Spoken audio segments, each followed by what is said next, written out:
Congratulation अर्पित। मैं doctor Rajkumar हूँ, Rajkumar Singh Jat, assistant professor हूँ, department of general surgery, Gandhi medical college Bhopal. मेरा UG Gandhi medical college Bhopal से हुआ है। मैं 2010 बैच में था। फिर मैंने PG MS general surgery MGM medical college से किया है। मैं कॉन्ग्रेचुलेट करना चाहूँगा डॉक्टर अर्पित को। हमें खुशी है, पूरे गांधी मेडिकल कॉलेज को खुशी है, पूरे मध्य प्रदेश को खुशी है। आपने गांधी मेडिकल कॉलेज का, हमारे एल्यूमिनस का इतना बड़ा नाम किया। डॉक्टर अर्पित हैं, 104 रैंक है ऑल इंडिया। अर्पित, पहला मेरा आपसे क्वेश्चन है, बहुत लोग मेरे से जूनियर्स क्वेश्चन पूछते रहते हैं। मैं 2018 में पीजी में सिलेक्ट हुआ था कि कैसे पीजी करनी चाहिए सर, क्या प्रिपरेशन लेंगी, कौन कौन सी बुक्स होंगी। तो मैंने सोचा हमारे सक्सेसफुल, जो हमारे एल्यूमिनस का सबसे सक्सेसफुल अभी रिसेंटली जो रैंक प्राप्त किए, उससे बात करनी चाहिए। तो डॉक्टर अर्पित, आप बताएं, पहले आपको इंट्रोड्यूस करें कि आपका फैमिली बैकग्राउंड कैसा है, आपके फादर क्या करते हैं, और आपके घर में या फैमिली में कोई डॉक्टर है। Thank you so much, sir, for addressing me. Myself, Dr. Arpit. I have done my MBBS from Gandhi Medical College, Bhopal, 2018 batch. Sir, मेरा जो बर्थ है मध्य प्रदेश के ही आगरमालवा डिस्ट्रिक्ट में हुआ है एंड स्कूलिंग वहीं के टाउन श्वेतकला में हुई है। जो मेरा जो फैमिली बैकग्राउंड है, ये नॉन मेडिकल बैकग्राउंड है। मेरे फादर जो है एक शॉपकीपर हैं और मैं जो पूरी फैमिली का फर्स्ट जनरेशन डॉक्टर हूँ। मतलब अर्पित, एक चीज आपसे सीखने को मिलती है कि आपको इतने मतलब फैमिली मतलब जिसमें डॉक्टर नहीं है कोई भी, फिर भी इतनी हायर रैंक ला रहे हो, गाइडेंस है, और हॉस्टल में रह के। It a good, congratulate again. मेरे अलॉट ऑफ क्वेश्चंस हैं मेरे माइंड में। पहला क्वेश्चन ये है अर्पित कि आप ये बताएं कि आपने कितने सेल्फ स्टडीज की या ऑनलाइन कोचिंग प्लेटफॉर्म्स लिए फर्स्ट ईयर से, वो बताएं। सर, फर्स्ट ईयर में मैंने कोई ऑनलाइन प्लेटफॉर्म यूज नहीं किया था, लेकिन सेकंड ईयर हमारा कोविड पीरियड था, तब हमारे पास इनफ टाइम था पढ़ने के लिए, तो स्टैंडर्ड बुक्स के साथ मैंने कोचिंग प्लेटफॉर्म्स यूज करना शुरू कर दिया था जी। लेकिन नीट पीजी के अगर अकॉर्डिंग बात करें, जो डायरेक्टेड वे में बात करें, तो मैंने इंटर्नशिप में ही शुरू की थी, क्योंकि मैंने फर्स्ट जीटी या फिर जो एमसीक्यूज प्रैक्टिस करना शुरू किया था वो इंटर्नशिप में शुरू किया। मतलब कुल मिला के आपका कहने का मतलब ये है कि आपने कोविड पीरियड में स्टैंडर्ड बुक्स यूज किए। यस। फिर उसके बाद मैक्सिमम टाइम आपने इंटर्न से प्रिपरेशन सीरियसली डेडिकेटेड प्रिपरेशन की। मैं अब आपकी स्ट्रेटेजी के बारे में बात करूंगा कि आपने जैसे फर्स्ट ईयर के सब्जेक्ट्स हैं, फर्स्ट ईयर में एनाटॉमी है, फिजियो है, बायोसी है। फिजियो एक डिफरेंट सब्जेक्ट है, एनाटॉमी का बेसिक डिफरेंट होता है, बायोसी बायोकेमिस्ट्री का डिफरेंट होता है। तो कैसे मतलब इनको फर्स्ट प्रॉप में लेक्चर्स के साथ प्रिपेयर किया, या कोई ऑनलाइन प्लेटफॉर्म के साथ हेल्प लेते गए, या सिंपली पढ़ते? यस सर, जो अपनी कॉलेज की रेगुलर क्लासेस हैं वो अटेंड की, उसके साथ जो प्रॉफ एग्जाम को पास करने की जो बुक्स होती हैं, फॉर एग्जांपल बीडीसी होगी एनाटॉमी के लिए, वो जो नॉर्मल बुक्स होती है उन्हीं को हमने फर्स्ट ईयर में पढ़ा। मतलब जो स्टैंडर्ड बुक्स हैं फर्स्ट ईयर में, आपने ऑनलाइन प्लेटफॉर्म का ज्यादा यूज नहीं किया फर्स्ट ईयर में, और standard books like BD Chaurasia और इनको उपयोग किया फर्स्ट प्रॉप में। फिर आया आपका सेकंड प्रॉप जो कोविड टाइम में था। कोविड में सेकंड प्रॉप में लाइक फार्माकोलॉजी एक डिफरेंट एस्पेक्ट रखती है, पैथो एक डिफरेंट है, और माइक्रोबायोलॉजी थोड़ा मेमोराइज ज्यादा करना पड़ता है। तो उनके लिए आपके कुछ स्पेसिफिक नोट्स थे या कुछ खास? सर, मेरे हिसाब से जो एमबीबीएस जर्नी का जो सबसे इंपॉर्टेंट ईयर होता है वो सेकंड ईयर होता है, क्योंकि इसके जो मेन सब्जेक्ट्स हैं पैथो, फार्मा, माइक्रो, वो आपके बेस होते हैं आपकी मेडिसिन या सर्जरी या फिर आपकी जो मेन फिट्स है उनके मेन सब्जेक्ट्स होते हैं। तो सर, मैंने उनके लिए रॉबिन्स होगी, केडीटी होगी, उनको थोरोली पढ़ा, क्योंकि इनफ टाइम था सेकंड ईयर में हमारे पास, और साथ साथ में मैंने कोचिंग प्लेटफॉर्म्स के वीडियोस देखना चालू कर दिए थे। मतलब आपने सेकंड ईयर से कोचिंग प्लेटफॉर्म्स के जो ऑनलाइन प्लेटफॉर्म्स थे उनका यूज करना चालू कर दिया, और सब स्टैंडर्ड बुक्स पे ज्यादा फोकस किया, लाइक केडीटी, रॉबिन्स। थर्ड फ्रॉप जो है, थर्ड फ्रॉप में लाइक ईएनटी, ऑप्थेल और पीएसएम, ये ब्रांचेज आती है, फॉरेंसिक मेडिसिन। तो उनके लिए आपने फिर क्लिनिकल पोस्टिंग स्टार्ट हो जाती है, इवनिंग क्लासेस स्टार्ट हो जाती हैं। तो उनके लिए आपने थर्ड ईयर में कैसे मैनेज किया कि पीएसएम तो बड़ा सब्जेक्ट है, तो उनको कैसे मैनेज किया? सर, जो यूनिवर्सिटी एग्जामिनेशन होती है उसके लिए तो आपको बुक्स पढ़नी ही पड़ती है, तो सर उन सब्जेक्ट्स के लिए बुक्स पढ़ी, पर साथ में सर जैसे सेकंड ईयर में किया था कि वीडियोस देखना चालू रखे। थर्ड ईयर के सब्जेक्ट्स भी थर्ड ईयर में ही खत्म कर लिए थे, लेकिन क्लिनिकल्स जो होते हैं, वार्ड्स पोस्टिंग हो रही थी, वो भी अटेंड करनी होती है, अटेंडेंस भी मैटर करती है सर, और थोड़ा सीखने को मिलता है, तो वो भी अटेंड करती है रेगुलरली। मतलब कुल मिला के थर्ड ईयर्स में आपने ऑनलाइन प्लेटफॉर्म्स को यूज किया, स्टैंडर्ड बुक्स को यूज किया, और जो अपनी एनएमसी की गाइडलाइंस के हिसाब से अटेंडेंस मैनेज करना उसको मैनेज किया, साथ में जो प्रॉफ के एग्जामिनेशंस हैं उसकी प्रिपरेशन करते हो आपने। फिर आया फाइनल ईयर जो आपका बहुत शॉर्ट पीरियड में था, आपने जो बताया 6 मंथ समथिंग था। तो उसमें इतने बड़े सब्जेक्ट्स हैं, सर्जरी जो मैं खुद सर्जरी हूँ, मेडिसिन, गायनी और पीडिया, उसके बाद तो उनको कैसे विद क्लिनिकल पोस्टिंग अटेंडेंस भी 75-85% समथिंग चाहिए, तो कैसे मैनेज? सर फाइनल ईयर का जो मेन मोटो होता है वो पास करना होता है कि यूनिवर्सिटी एग्जाम में आपको जी। पास करना ही पड़ेगा। तो सर मेन टारगेट होता है कि फाइनल पहले ईयर पास पास। हो जाए, उसके बाद जब इंटर्नशिप शुरू होगी आप नीट पीजी को अच्छे से कर सकते हैं। जी। तो सर मेरा मेन फोकस भी था फाइनल ईयर पास करता है, लेकिन सर इतना टाइम मिल गया था कि वीडियोस देखने का टाइम मिल गया था। जी। भले एमसीक्यू प्रैक्टिस में नहीं कर पाया था तब, पर मैंने वीडियोस देख लिए थे फाइनल ईयर के सब्जेक्ट्स के। शॉर्ट सब्जेक्ट से बच गए थे, जैसे साइकी, एनेस्थीसिया, इनके नहीं देख पाया था, तो मैंने इंटर्नशिप में कंप्लीट किए थे। मतलब कुल मिला के आपने मैक्सिमम, जो मैं थॉरोली बोलूं, तो आपने ऑनलाइन प्लेटफॉर्म्स को यूज करते हुए, यस सर, क्लासेस को अटेंड करते हुए, Yes, sir. साथ में स्टैंडर्ड बुक्स का तीनों का समराइज Yes, sir. बना के आप चलते रहे। मतलब 6 मंथ्स में आपने मेन सब्जेक्ट्स के वीडियोस कंप्लीट कर लिए Yes, ना sir. फाइनल ईयर एग्जाम से पहले लगभग, Yes, sir. मतलब जो अपनी फाइनल ईयर की एग्जाम होती है उसके पहले। Yes sir. फिर आपने जो फाइनल ईयर की क्लासेस हैं और क्लिनिकल पोस्टिंग के साथ ऑनलाइन कोचिंग को कैसे मैनेज किया? मतलब ऑनलाइन पूरा करते थे या कुछ छूट गया तो छूट जाने दो? सर फाइनल ईयर के लास्ट में मैं ऑफलाइन कोचिंग पे स्विच हो गया था। अच्छा। यहाँ पे डेम्स कोचिंग सेंटर हाँ, भोपाल में डेम्स से है, हाँ। मैं स्विच हो गया था। तो सैटरडे संडे की क्लास होती थी, तो सर उसके लिए मंडे टू फ्राइडे आपको क्लास जानी होती थी। एक दिन की आप छुट्टी ले सकते थे सैटरडे, तो मैंने उसके थ्रू क्लासेस अटेंड करी। तो वहाँ पे जाके मेरा सिलेबस कंप्लीट हो जाता था फाइनल ईयर में थोड़ा, और सर जो रूम पे आके थोड़ी इसकी पढ़ाई कर ली और स्टैंडर्ड बुक्स पढ़ ली। मतलब कुल मिला के डेम्स तो ऑफलाइन क्लासेस है, Yes. वहाँ पे आपको नोट्स बनाने रहते हैं, मतलब Yes, sir. सर्जरी वो 3-4 डेज में करा देते यस हैं। सर, तो पूरे नोट्स बनाओ यस सर, सैटरडे संडे, फिर उसके बाद उनको रिवाइज करना यस सर। और वीडियो।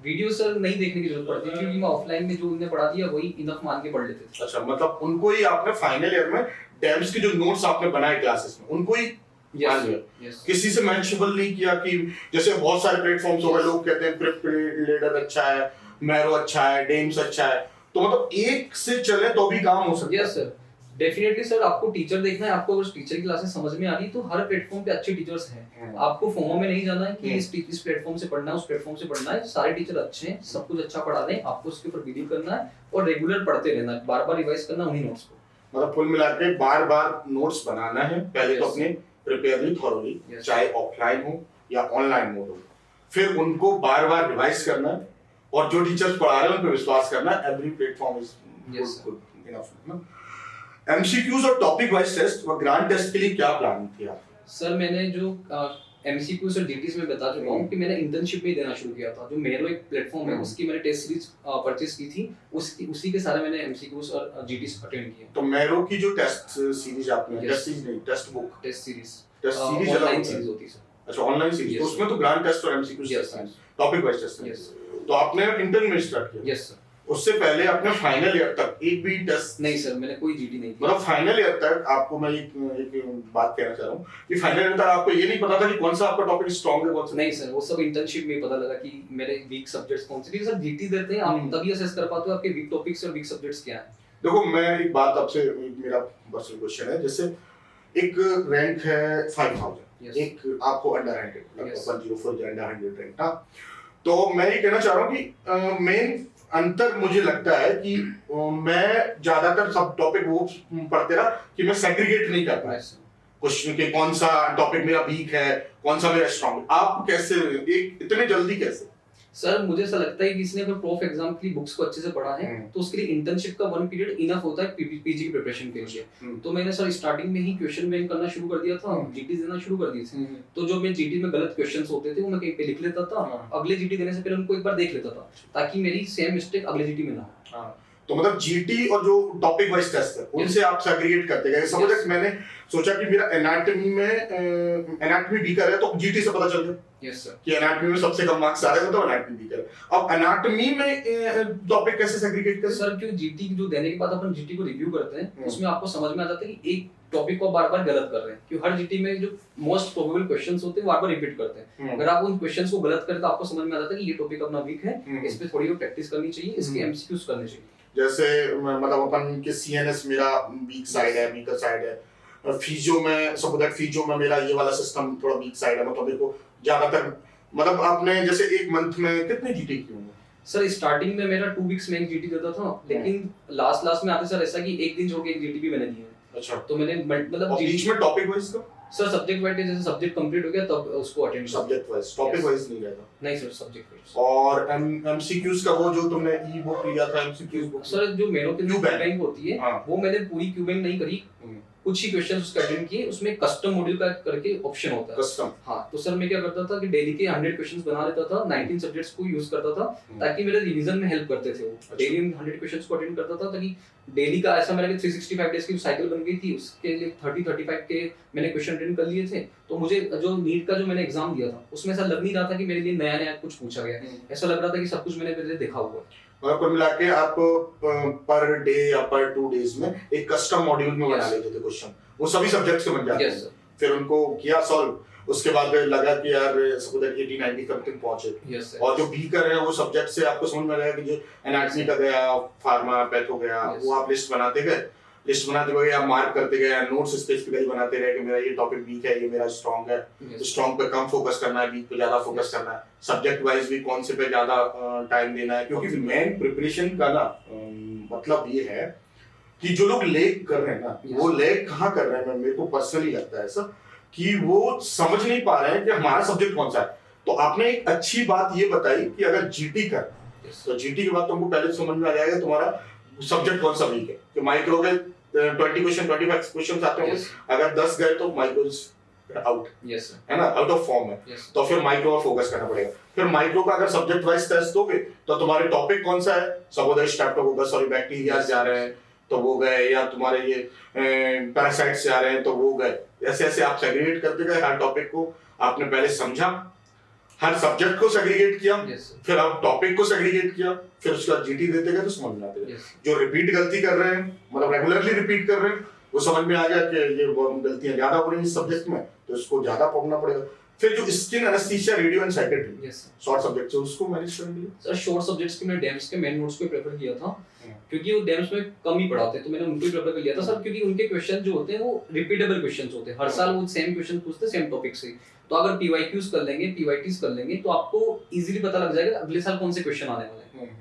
मतलब आपने डेम्स के नोट्स को प्रेफरेंस दिया, वीडियो कहीं से नहीं उसका? डेम्स वीडियोस सर मैंने क्लासेस अटेंड की थी फाइनल ईयर में, और इंटर्नशिप में स्टार्टिंग में मैंने क्लासेस करी थी डेम्स की।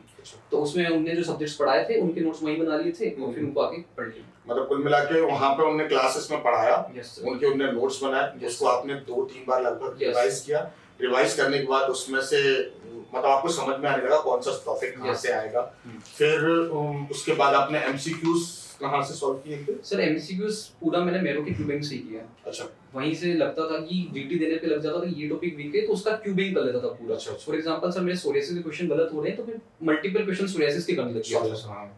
और फिर जीटी मतलब कुल मिला के ये कहना चाह रहे हैं कि फाइनल ईयर में इंटर्न से आपने जीटी टेस्ट किया, इंटर्न से आपने टॉपिक को समझना चालू किया, और आप फॉलो थ्रू में first year, second year, third year के प्रॉफ के एग्जाम के साथ आपने उनको अच्छे से अगर कोई पढ़े, 2-4 घंटे दे, प्रॉफ के एग्जाम्स को प्रॉपर्ली निकाले, उन सब्जेक्ट को प्रॉपर्ली प्रॉफ में सही ढंग से कंप्लीट करे, ज्यादा नहीं, और फिर उसके बाद इंटर्न से प्रॉपर्ली डेडिकेटेड मेहनत करे, तो वो आप सक्सेसफुल हो सकता है। फिर रिवीजन कितनी बार किया नॉर्मल सब्जेक्ट का? सर जैसे कि जो मेरे वीक सब्जेक्ट्स थे उनके मैंने ज्यादा रिवीजन किए। वीक में कैसे, कौन से? सर फॉर एग्जांपल मेरा एनाटॉमी वीक था, मेरा सर्जरी वीक था, तो मैंने उनको सर बार-बार पढ़ा है। जैसे कुछ सब्जेक्ट्स सेकंड ईयर में बहुत स्ट्रांग था, जैसे कि फार्मा, माइक्रो पे तो मेरा बहुत स्ट्रांग था, उनको 2-3 बार पढ़ने में मेरा काम हो गया था। मतलब कुल मिला के आपके कंसेप्चुअल जो जिसमें कंसेप्ट बनते हैं वो ज्यादा थे, और जो थोड़ा मेमोराइज करने वाले थे उनमें थोड़ा वीकर था, है ना। तो फिर उनको जैसे नॉर्मल सब्जेक्ट है मेरा, आपको समझ में आ गया, आपने जीटी दिया, जीटी में आपको समझ में आ गया कि मेरा मेडिसिन स्ट्रांग है, फार्मा स्ट्रांग है, मतलब मैक्सिमम जो जीटी निकल रहे हैं वो एवरेज है, मतलब। और उनको समय कितना दिया, और एक जो वीकर सब्जेक्ट है जिसमें ज्यादा मिस्टेक्स हो रही हैं उनको टाइम? सर 70% जो मेरा टाइम जाता था वो वीक सब्जेक्ट्स के लिए जाता था, 30% जो मेरा स्ट्रांग सब्जेक्ट के जाता था। वो कब से स्टार्ट किया? सर वो इंटर्नशिप के 4-5 महीने निकलने के बाद, क्योंकि सर तभी मुझे पता लगा कि मेरा वीक क्यों है, क्योंकि मैंने तब तक इनफ जीटीज दे चुका था, तब तक मुझे समझ में आने लगा था ये टॉपिक्स मेरे वीक हैं, ये सब्जेक्ट्स मेरे वीक हैं, तो उनको फिर मैं ज्यादा फोकस करने लगा था। जो मेरा स्ट्रांग था वो स्ट्रांग होते गया, तो उसमें मेरे को ज्यादा मेहनत करने की जरूरत नहीं पड़ी। हाँ, स्ट्रांग तो रेगुलरली आप रिवाइज कर रहे हैं, उसको उसमें रिवीजन का टाइम भी कम हो रहा है, रिवीजन का टाइम कम हो रहा है, ग्रांड टेस्ट दे रहे हैं तो रेगुलरली वो क्वेश्चंस आ रहे हैं, क्योंकि वो रिपीट टॉपिक वाइज रिपीट होते रहते हैं, मतलब कांसेप्ट थोड़ा बहुत इधर-उधर हो सकता है। और जो मिस्टेक हो रही थी वो मिस्टेक्स को आप अलग करते गए, उन पे ज्यादा फोकस करते गए और ग्रांड टेस्ट में फिर रैंकिंग सुधार होती है। Yes sir. फिर लास्ट मेरा एक और क्वेश्चन है मेरे से कि जो ग्रांड टेस्ट है, टॉपिक वाइज टेस्ट, लाइक वो मेन परफॉर्मेंस से कितना मैच खाता है आपकी? सर मुझे ऐसा लगता है कि आपके जीटी से आपको पता लग जाता है आपका नीट में स्कोर क्या होने वाला है। अच्छा। क्योंकि सर जो मेरे लास्ट जीटीस थे, लास्ट 2-3 जीटीस थे, वो जो सेम वही मार्क्स हैं जो मेरे नीट में आए थे। अच्छा। तो सर बिल्कुल रिफ्लेक्ट करता है आपके जीटी स्कोर आपके नीट एग्जाम में। 10-20 नंबर ऊपर नीचे हो सकता है, लेकिन लगभग आपको समझ आ जाता है कि आप कहाँ लाई करने वाले एग्जाम में। मतलब मैं कहना चाहूँ, सपोज दैट आपने इंटर्न से स्टार्ट किया। Yes sir. तो इंटर्न स्टार्ट हुई, आपने फर्स्ट जीटी दिया। Yes sir. तो आपके कितने मार्क्स होंगे? सर मेरे अराउंड 480 मार्क्स आए थे फर्स्ट जीटी में। क्योंकि मतलब सर कितने out of out of aggregation नहीं था कि सब्जेक्ट कौन से है, लेकिन आपका परफॉर्मेंस जो क्लासरूम्स का परफॉर्मेंस रहता होगा, जो एमपीएमएसयू का रिजल्ट्स आता होगा, उसमें रैंकिंग कैसी थी? सर एमपीएमएसयू में तो मैं बहुत ज्यादा टॉपर बच्चा नहीं था। एक बार सेकंड ईयर में मैंने थोड़ा अच्छा परफॉर्म किया था, लेकिन उसके बाद में एवरेज बच्चों जैसे ही था। मतलब 4 इयर्स में आपका परसेंटेज ऑन एवरेज कैसा रहा होगा? सर 70 के समथिंग है। 70 से good percent sir but not in toppers list. हां, मतलब टॉपर्स और भी ज्यादा। यस हां, तो मतलब 70 समथिंग आपका एवरेज था। Yes sir. मतलब और ओवरऑल चार्ट प्रॉफ का निकाले तो 70% था। तो आपने, जैसे मैं कहना चाह रहा हूँ कि अब आप इंटर्न आए, तो पास द एग्जामिनेशन, फाइनल ईयर तक आपने गो थ्रू किया, सब्जेक्ट को पढ़ा। अब फाइनल ईयर में जब आपने फर्स्ट जीटी दिया तो आपके मार्क्स कितने? सर मैंने अराउंड 480 मार्क्स स्कोर किए थे मैंने आउट ऑफ 800। क्योंकि सर बहुत अच्छा स्कोर आया था, क्योंकि सर मैं फाइनल ईयर तब फ्रेश पढ़ के आया था, तो उसके सारे लगभग मेरे सारे क्वेश्चंस ठीक हो गए थे। 480? Yes sir. अभी रिसेंटली आउट ऑफ 800 यस वो कहाँ लाई कर रहा था, मतलब आपकी रैंकिंग में? सर रैंकिंग उस टाइम में बहुत अच्छी रैंक आई थी मेरी, शायद कुछ 500 समथिंग रैंक आई थी, कुछ 20,000 लोगों में। अच्छा अच्छा। हाँ तो सर तो मतलब वो मैरो का टेस्ट था? यस मैरो का। तो मैरो के मतलब आपने जब टेस्ट फर्स्ट जीटी दिया मैरो का, तो उसमें 480 मार्क्स में आपकी 500 समथिंग रैंक आई। तो आपको लग गया होगा कि आई कैन अचीव। हाँ सर, मुझे लग गया था कि मुझे थोड़ा नॉलेज है, बस इसको एक्सेल करना है, बस आगे बढ़ाना है।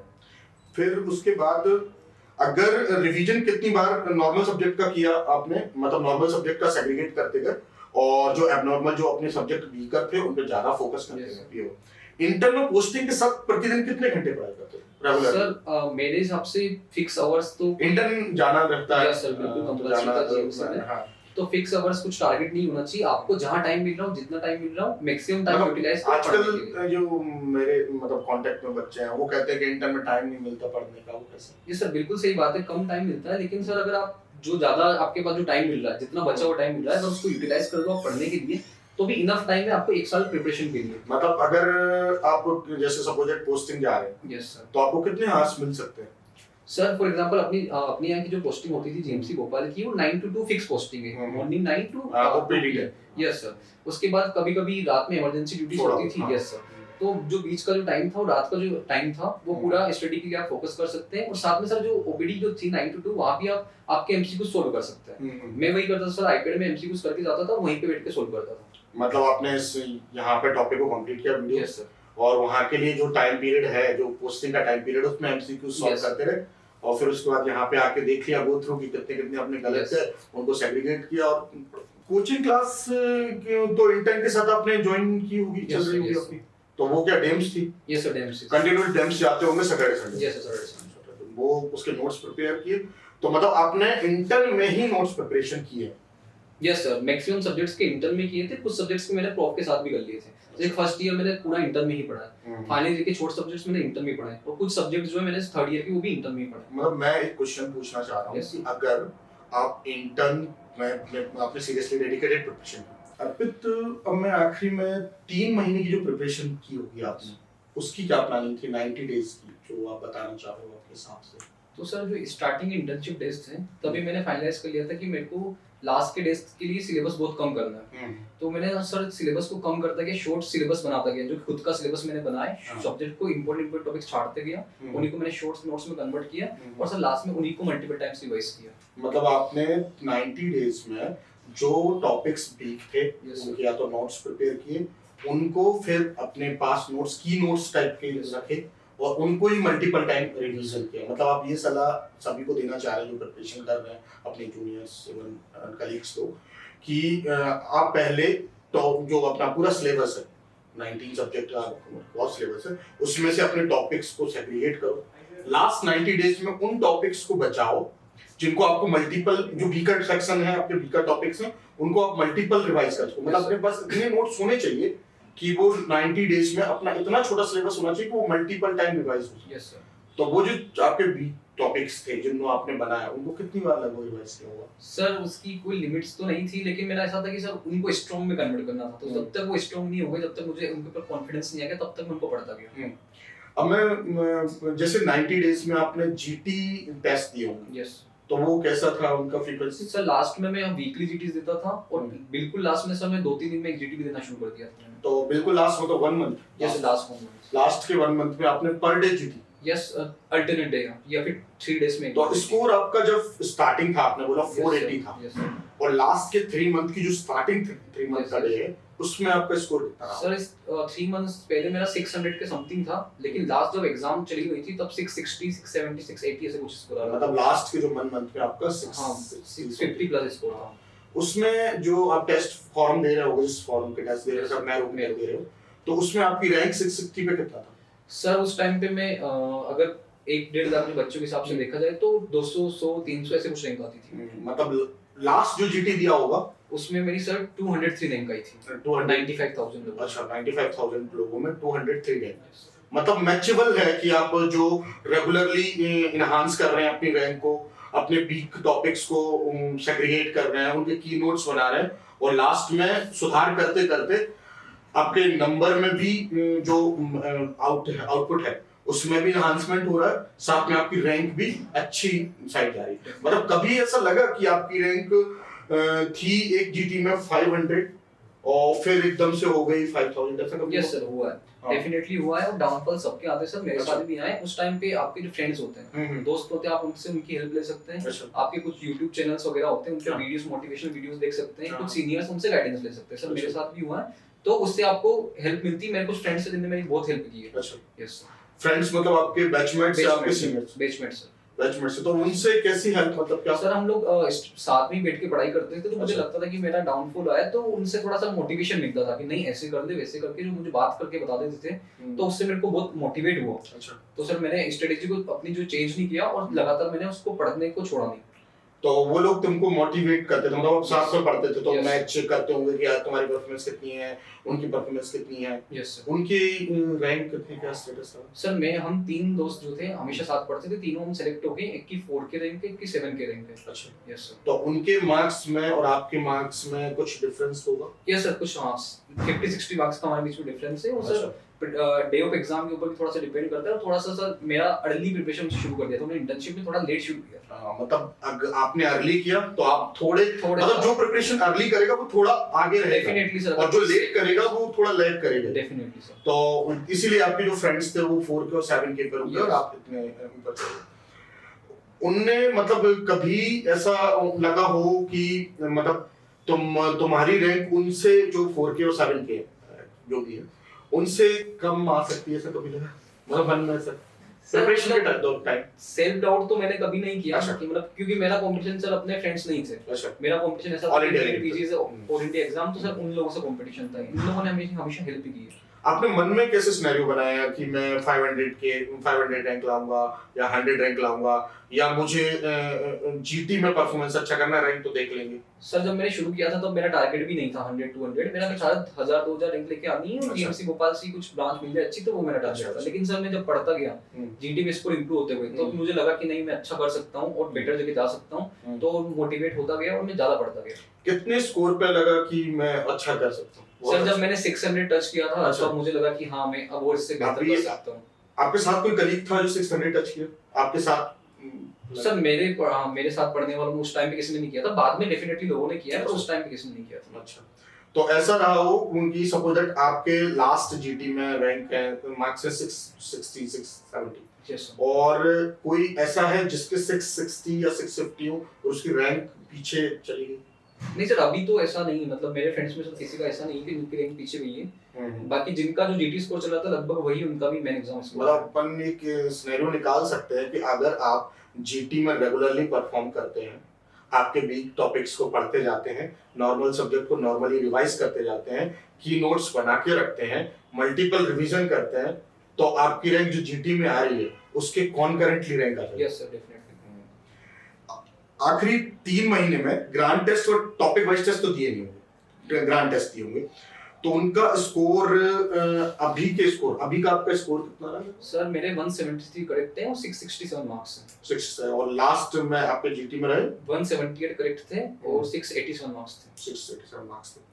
अगर कभी लगता हो कि नहीं होगा, ऐसा कभी सेल्फ डाउट नहीं? सर बिल्कुल आता है, कभी कभी हुआ है कि यार छोड़ देता हूँ, अभी नहीं करता हूँ, ड्रॉप लेके कर देता हूँ, लेकिन शायद वो थोड़ा सा कुछ फ्रेंड्स का मोटिवेशन, कुछ सेल्फ मोटिवेशन से मैंने पढ़ना शुरू रखा, बंद नहीं किया, उसकी वजह से आज थोड़ा अच्छा लगता है कि सक्सेस मिली। हाँ, कभी ऐसा लगा कि यार स्ट्रेस है, मतलब लगता है, कभी फील होता है कि नहीं अब नहीं पढ़ते यार, बहुत हो गया, वो मानसिक जो तनाव रहता है उसको कैसे मैनेज?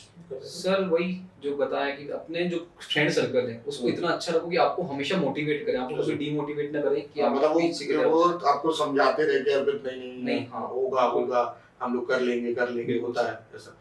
हेल्थ इशू कुछ रहा 1 साल की जो रिग्रेस प्रिपरेशन में? नहीं सर, बहुत हजार्डस ऐसे कुछ चीज तो नहीं हुई, लेकिन थोड़ा मतलब थोड़ी बहुत ऐसे कुछ बीमारी वगैरह, ऐसे सर्दी जुकाम, ये सब तो नॉर्मल सी कुछ नॉर्मल, कोई ऐसा नहीं हुआ कि जो प्रिपरेशन को नहीं सर वैसे कुछ नहीं करे।